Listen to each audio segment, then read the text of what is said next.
She has to come out of the stage. And yes, but the first lyrics would be, "You get the limo out front."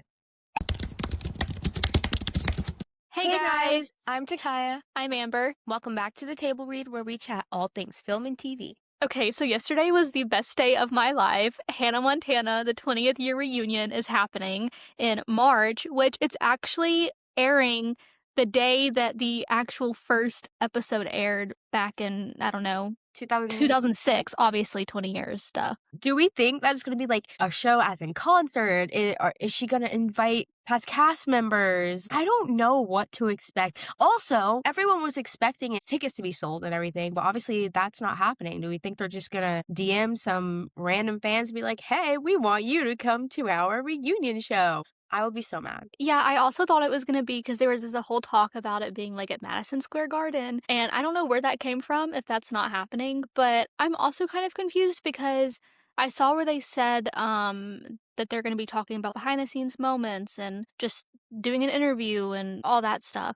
But I'm like, will there be songs? Is the wig coming out? The way they're talking about it, actually, and the way how like Alex Cooper is the host, it's kind of giving a live Alex Cooper show. Kind of like they do the Netflix as a joke live podcast things, which I love Alex Cooper. Yeah, me too. But I'm like, I don't want it to be just like an interview. I'm expecting the wig to pop out. Come on now. I'm saying if they do a recreation, they should do like, you remember in the Hannah Montana show, whenever they would have the stage and she would perform, and it was like a specific kind of stage that she would open the show with. I want that stage set up, and I want her in the wig rocking the stage. The gold scarf. Yes, I need like the fashion. I need it all. Which I am glad at least they're just doing the reunion instead of a reboot. Because I feel like sometimes with reboots, you can't outdo the original. And with some of the reboots, it's like, it kind of becomes a parody. I almost feel like it's a mockery. I'm just like, oh, this is making me cringe. It's how that one episode where Jackson was wearing the wig, the Hannah wig. Yes, Literally. that's exactly what's happening. And I'm just like,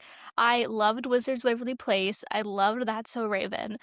And I don't know if it's because we're just adults now, so whenever we do watch it, we're like, ugh, but I don't think so, because I've seen episodes of like Wizards of Waverly Place or whatever as an adult, and I will sit there and watch the whole thing, but let a clip from the reboot come on my For You page, and I'm like, oh.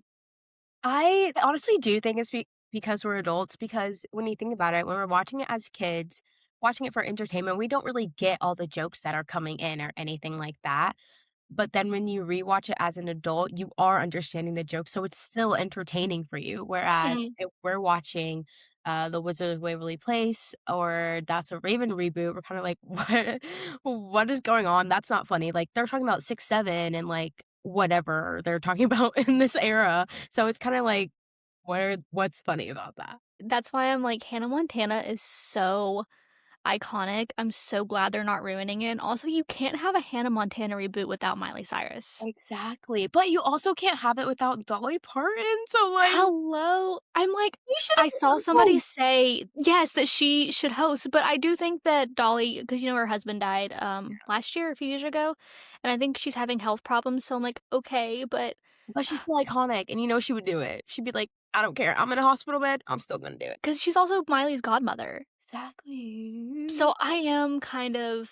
Just don't put Billy Ray out there, please. No, gosh, his ex-wife has been, like, her story has been coming on, not her, like, her story about her relationship with Billy Ray has been on my For You page a lot recently, and I'm like, this man is sick, and it's like, we used to watch Hannah Montana, and that was Robbie Ray, and now I'm like, I don't want to see this man, get him away from my screen, keep him away from the special. But also, I saw an interview with the creator of Hannah Montana, and they were like, yeah, we really did not want Billy.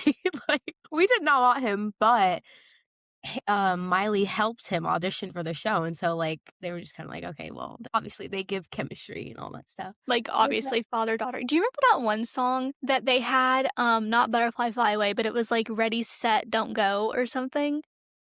I loved that song. It was so depressing. I used to listen to that song and also Butterfly Fly Away. We'd be like driving down the street, and I'm like, Looking out the window. I don't know if any of the cast members... Do they get along? The cast members? I feel like her and Jason Earl, I feel like they probably get along. I feel like I remember hearing about beef between her and Emily Osment, though. Well, I remember hearing about that too. But was that squashed or was that ever actually a thing? Was it just the internet speculating? I feel like it was actually a thing, but it never came to light, like, what it actually was, like, what the beef was. I I don't do know. remember hearing that they hated each other when they first started filming. I'm pretty sure.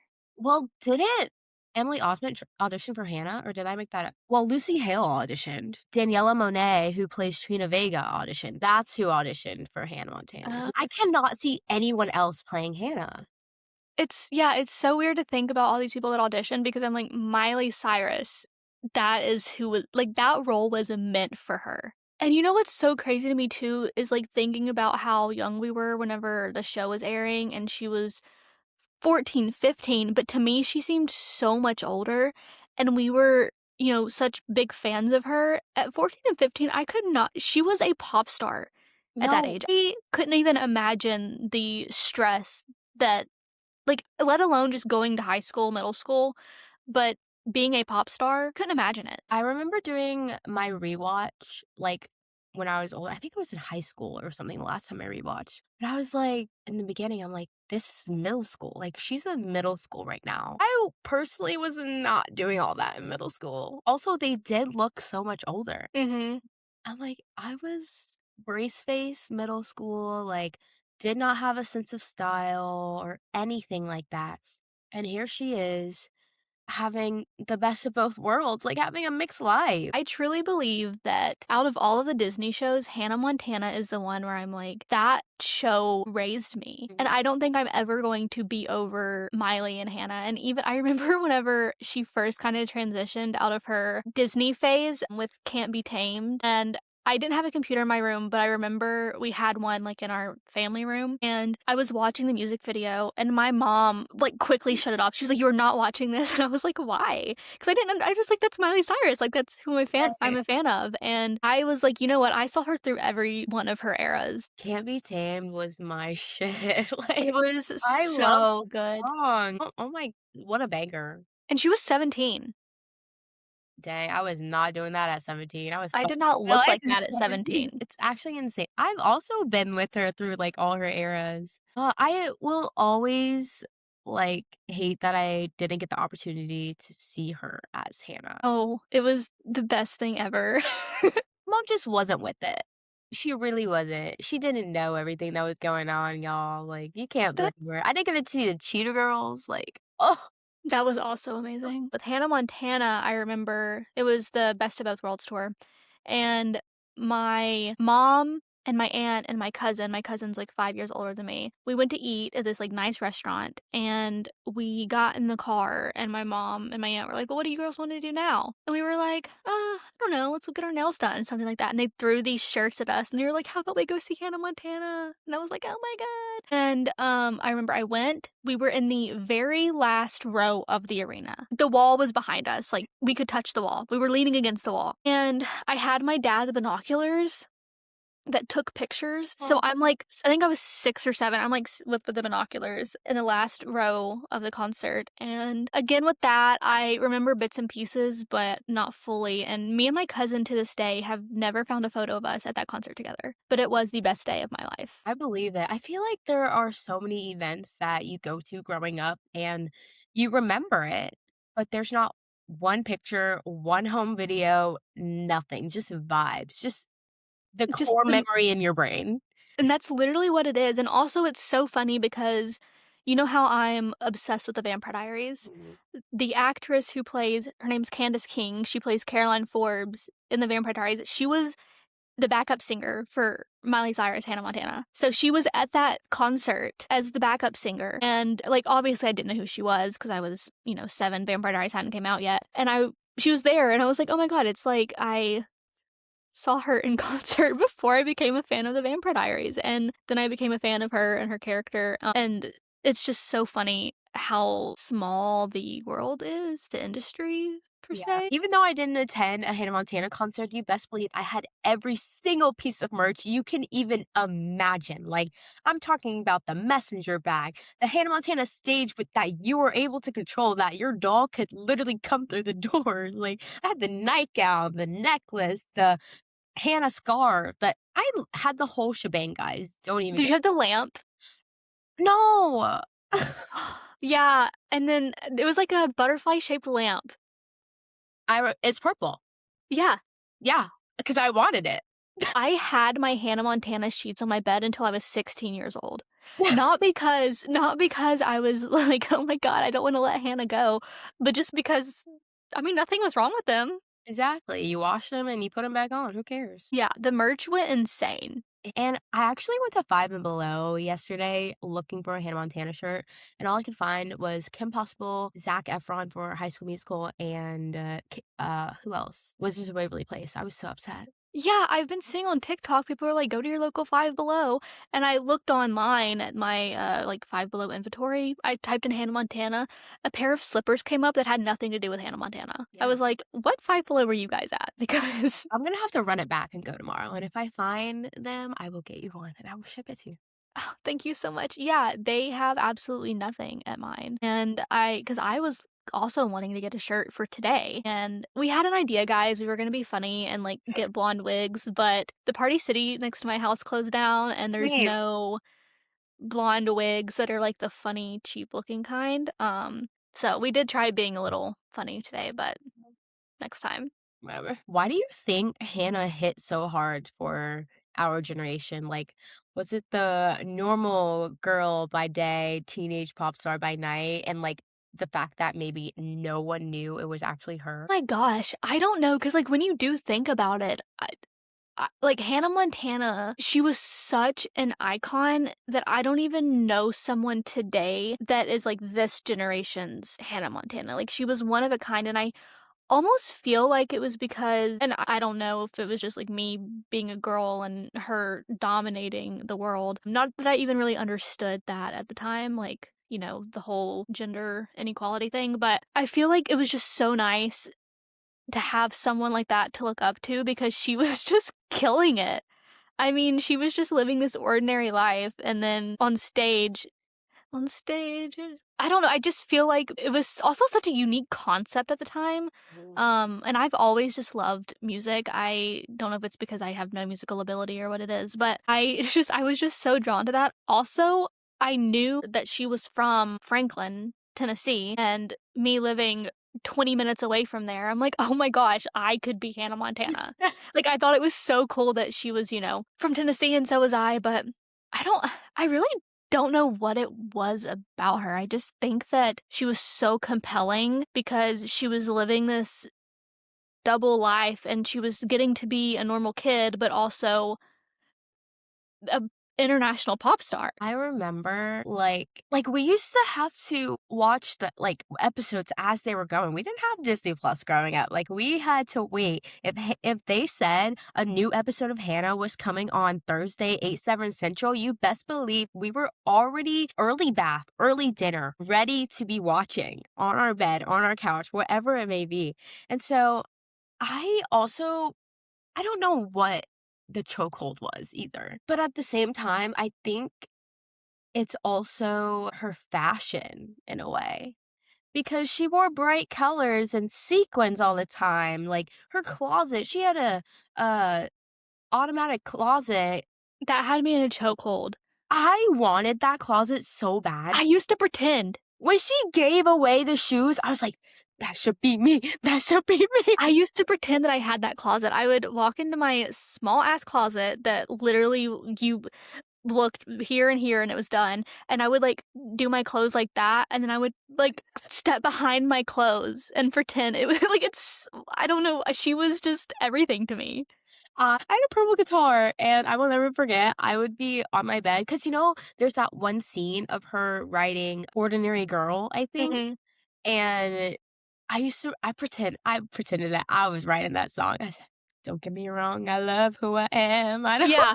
like, what is going on? We used Wait, to cosplay her.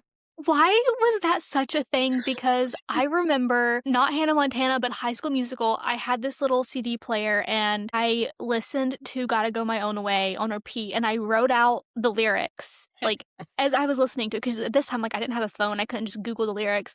So I would listen to it and like rewind it until I wrote down the entire song and I gave it to my mom and I was like, I wrote this. What do you think? Like when the movie first came out, and of course she's probably like, she knows, I didn't write this. And I just gave it to her, and she was like, "Oh, great job, honey." You And know, I'm like, "Why did I lie?" now that you say that, like, the way we didn't have phones or anything, so whatever lyrics we heard, that's just what we went with. Mhm. Like, it could be the most absurd lyrics that didn't make sense. That's what we were singing for years until we 'Cause now you can if you think you got the lyrics wrong, you can just look up and see what they actually are, but back then, it was whatever I thought she was saying, I was rolling with it. Right, if she said "way" and you heard "bay," that's what the lyric was. Speaking of her songs, what are some of your favorite Hannah Montana songs? Oh my gosh. "You'll Always Find Your Way Back Home" from the Hannah Montana movie. Always one of my faves, like, such a vibe. Love it. "He Could Be the One," obviously. He could Banger. be I'll always remember you. "Ordinary Girl," "Rockstar," "Wherever I Go." Wait, what are the songs that you like? Oh gosh. My favorite Hannah songs are "Pumpin' Up the Party." Take it up. Best of Both Worlds is a classic. Old Blue Jeans, Rockstar, He Could Be the One. He could be the one. Let's Get Crazy. Let's You got the see. hoedown throwdown. Do the Oh my god! dress Okay, up. so my cousins were extras in a Hannah Montana movie, and one of their scenes was that they did was the hoedown throwdown, so they had to learn it. And I remember, my cousin, I remember us being in our grandma's living room, and she, like, taught me the full choreo from it. And, also, funny story, whenever I went to go see the Hannah Montana movie, I went to go see it in theaters Me with my too. family. Yeah, with my family because my cousins were extras, whatever. It was the day of for anybody that's tuning in that live I don't know what states it hit, but, like, Tennessee, it's known as the Good Friday tornado, and we were in the theaters, and before the movie even came on, the lights shut off, the, like, sirens blared in the theater, and we had to take cover. Originally, it was under our seats, and then which, like, how do you get under a movie theater seat? I don't even remember. And then we went into the, like, whenever you walk into the theater and it's, like, the, like, walk-up path thing? We had to get in there, and then it got so bad that we had to go to a bathroom, and nobody could leave, and I remember I was, like, hyperventilating in the bathroom, and I remember my dad, because he was there. It was a whole family affair, okay? You would have thought that my cousins were Hannah playing Montana. themselves. Yeah. Um, and my dad left for whatever he was, like, really addicted to storms. I still to this day have never understood that. Like, he would probably be a storm chaser in his other life. But anyways, he left because my grandma was home alone. I guess she didn't get the invite to the movie. And I remember, like, I was convinced that he was gonna die. Well, he did, but not then. Guys, she's fine. Yeah, I didn't get to see the movie that day. Damn. The Hannah Montana movie itself was so good, but it was so sad. It was so sad. Like, I will never forget I wasn't mad at Miley. I was like, "She could do no wrong." No, she Sorry. ate up yeah. But her grandma low-key made me so mad because she was Yeah. mean. She was mean. And then the townspeople were also mean. And I was like, "She's just trying to bring everybody together. Come on." And that scene that, like, always hits me is the one of her and the little Revolving girl door. in the revolving door, yes, and she, like, takes the wig off and she's like and they're just, like, making eye contact. So I know the big thing is the Hannah Montana identity, like, the hiding behind the wig, but, like, obviously, if my friend was living a double life and they just put on a wig, I'd be like, "Girl, you're not fooling anybody." So at the time, I guess whenever you were watching, were you like, "Yeah, she's really selling this," or even as, like, a child, were you like, "Girl." I feel like as a kid, I was kinda it made me mad because I was like, "There's no way that her best friends don't know that she's Hannah Montana." And in my mind, I was like, "I know she's Hannah Montana. Why don't they know she's Hannah Montana?" The whole concept of it being a double life and stuff just Mhm. didn't click for a while. It was really crazy how, like, her best friends were big fans of her, and then you have to find out, like, "Oh, actually, I am this person that you're a fan of," and then it's kind of like this weird feeling of like, Well, now that's what? not it's kind of like from, like, a fangirl's perspective, I feel like whenever you meet your faves and everyone that I've met, I'm still a fan of, but if they don't turn out to be who you, like, thought like, imagined in your head, like, if you imagine them to be, like, this sweet person, then you meet them and they're, like, diva, and you're like, "Oh, like, this just ruined the magic of everything." It reminds me of the TikTok I saw the other day of a little girl and her mom. They're at like some Bluey character event, whatever. And her mom's like, "Do you want to go get a picture?" And she's like, "That is not Bluey." I'm like so scared that we're gonna get let down. I know, I feel like it's because it's been led up to, and I don't want it to be underwhelming. I just she's already said she's got the wig. Will she wear the wig though is the question. Or will she just Do like you wear wigs? no, Will you wear wigs? Have you seen it? That TikTok? no, I will have to find the video and send it to you. This is a little bit off topic, but you wanna know what episode was so sad to me of Hannah Montana? tell me. The one where I can't remember, it was like I think it was a dream, but the one of I her know wait, mom. yes.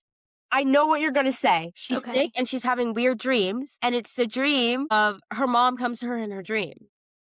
Remember she was like the Jackson was the, like, golden Oh, child, yes! and I remember she was I don't know, this is so weird, but she was, like, basically eating the, like, burnt crisp off of a pan, and that made me at that age wanna try it. Sounds about white.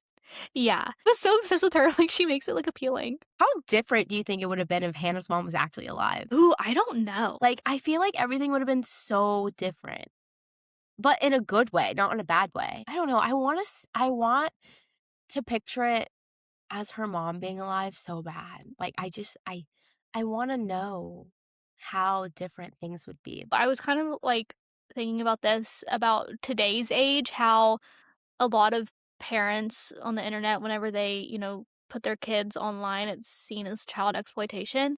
Do you think that that was kind of what was happening with Hannah Montana? I mean, not necessarily in real life, but I guess on the show because Robbie Ray put a lot of pressure on her. I think yes, but also in a way, Miley also wanted to do it. Mhm.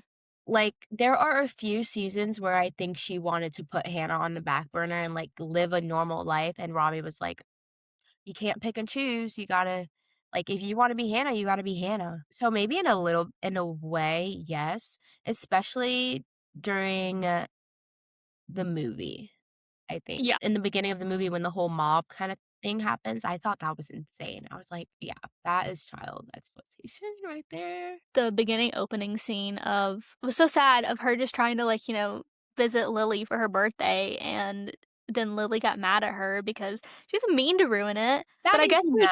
mad. Okay, Huh? at the same that made me mad, but at the same time, Yeah. I get it, I would probably be upset too, but I know you can't control it. But also, I guess us knowing there's a certain term for it where, like, the audience knows something that the characters don't, and I can't think of the term for it, but, um, we knew that she didn't wanna show up as Hannah, she just the time wasn't lining up, and so she kinda had to. Yeah. So I was like, "Ugh, Lily, like, don't get mad at her, she can help it," but I get where she's coming from. It's kind of like when people get engaged at your wedding. Oh, Like, yeah. why would you do that? It did make me kind of upset though, like, going back to the child exploitation thing, like, when Miley would just wanna be an ordinary kid, like Ordinary girl. ordinary girl. I'm just ordinary girl. When she would, like, that episode where she snuck out to the movies with Jackson and Lily and, Oliver, there we go. Mhm. Um And I just felt like she shouldn't have had to do that. Like, things like that, she shouldn't have had to sneak out. It should have automatically kind of been a yes, in my opinion, because if she's spending 75% of her life being a pop star and you're allowing her to go to pop star events and all this stuff, she should be able to, like, take the wig off, relax, and go get some popcorn and see a movie with her friends. Like, I thought Yeah. that was a little bit strange. You know what scene I'll always remember? What? Whenever she told Oliver that she was Hannah. Yeah. Because did he run into her? I can't remember, did he run into her as Hannah? And she was trying to make herself, like, less appealing by chewing that licorice gum? Yes, they were at the beach, and Yes. he was like, "Hannah, Hannah," and she was like, "Ugh," so she put the gum in her mouth, and she showed it to me, and she turned around and said, Do you find that Yeah. sarcasm? And then and then he's like, "It's fine, like, it's fine, blah, blah, blah," and then she's like, "Ugh, Oliver, I'm Hannah Montana." Yeah, it was always so dramatic. So It dramatic. was almost like the Disney version of Ghostface. Final thoughts for the special that is airing March 24th. What is the one thing that you're like, if I do not see this, I'm turning it off? The scarf. The scarf. The scarf, What like, about if not the she wig, the not scarf, the wig, but the scarf. the You have fashion. to wear the fashion you need. Girl, if I don't see that damn scarf, I'm gonna need you I'm gonna turn the TV off, and I'm gonna turn it back on, and when I turn it back on, you're gonna be wearing the damn scarf. You know what would be really cool for the opening? What? If she recreated the opening of Hannah Montana, like, where she's, like, spinning around and then it should open after she does the opening, it transitions into her, "You get the best of both No, no, no, no, worlds." it would transition I think it should be the instrumental, so hear me out, guys, hear me out. Kind of like So what the okay, you got it. dun, dun, dun, dun, dun, dun, dun, da-na-na-na-na-na, na-na-na-na-na-na, oh, yeah, da-na-na-na, and then it would go back to the instrumental, the beginning, so it would kinda repeat, Oh, like a build up, I get it. and then it would go from her it would be, like, a smooth little, like, from her feet She up, has to come out of the stage. and she would be yes, and but the first lyrics would be, "You get the limo out front." You have it all planned. Should we call Disney and let them know? Yes, right now! Yes, but she has that is, like, the signature thing, she has to pop up out of the stage. And hit this pose. Ooh, ah, oh, ah, oh, oh, yeah. Cinnamon sugar. I don't like cinnamon. I know you don't. So, I'm gonna have to go I don't even know what a chocolate long john is, but Doesn't it have I I like think it's just chocolate. I don't think there's anything in it. I think it's just chocolate. I think I'll do that because I also don't like the cream. Sour Skittles. Sour Patch Kids. I was And they're either gonna pick Sour Skittles or Sour Punch Straws. let me really see. I think I'm gonna go with the straws, actually. Yeah, me too. Dance Moms. Dance for sure. I that show was so toxic, and Mhm. I hate that I enjoyed it. I'm between Texas Roadhouse and In-N-Out. I love a good steak. Oh, me too. I've only had In-N-Out twice. I know, same. I think I'm gonna go with Texas Roadhouse. I go there a lot. I'm just gonna pick Panera. Zendaya. I am between Zendaya and Jennifer Lawrence because Jennifer Lawrence is so funny, but I think I have to go Zendaya too. I feel like we have to pick Hannah. I mean, Hannah Montana, Right. obviously. Probably pasta. I'm gonna go french fries. I could be so full, and if there's still fries left on my plate, I'm finishing them. Pink is really pretty. That yellow is really neon. Yeah, the yellow's it's a little too bright for me. I'm gonna pick pink. I think I'm gonna go with this green. What did you get? I got True Friend! I got the best of both worlds. Hey! Make sure you tune in to Disney Plus on March 24th to catch the Hannah Montana One Night Only special. Let us know your thoughts, what you're hoping to see, and we will link the BuzzFeed quiz below so you can let us know what Hannah anthem you are. Thank you guys so much for tuning in to this week's episode. Be sure to come back next week and follow our socials to stay up to date on guests and other fun things.